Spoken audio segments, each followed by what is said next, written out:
Si est-il l'un des plus grands footballeurs français des 20 dernières années et si Karim Benzema a eu le ballon d'or cette année, si est-il probablement celui qui l'aurait mérité le plus avant le joueur du Real Madrid du côté français. À 39 ans, Franck Ribéry a annoncé qu'il prenait sa retraite en fin d'année dernière après une carrière incroyable qu'il a notamment vu passer par l'Olympique de Marseille, le Bayern Munich ou la Fiorentina, en Italie. Avec 81 sélections en équipe de France, il a fait partie de l'histoire des Bleus jusqu'en 2014, atteignant notamment la finale de la Coupe du Monde en 2006 aux côtés de Zinedine Zidane et Thierry Henry.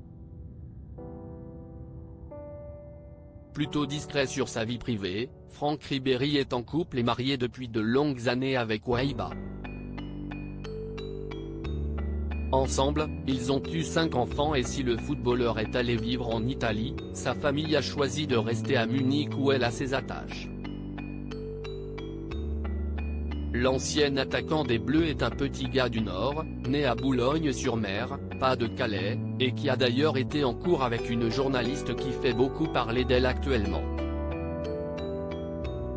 Chef du service fact-checking à TF1 et LCI, Samira El Ghadir a eu le droit à un beau portrait dans le dernier numéro de Télé Loisirs, sorti ce lundi 20 mars.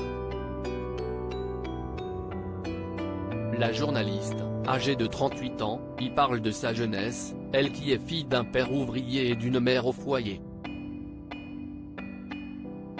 Partenaire sur les terrains de foot, Samira El Ghadir a elle aussi grandi à Boulogne-sur-Mer, où elle a pu côtoyer Franck Ribéry, avec qui elle jouait au football.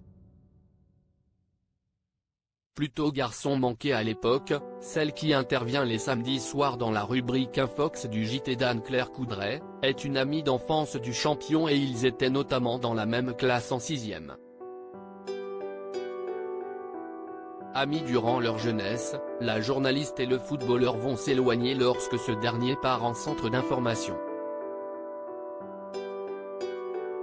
Une anecdote plutôt marrante donc, mais visiblement, les chemins de Franck Ribéry et Samira El Ghadir ne se sont pas recroisés depuis les bancs de l'école.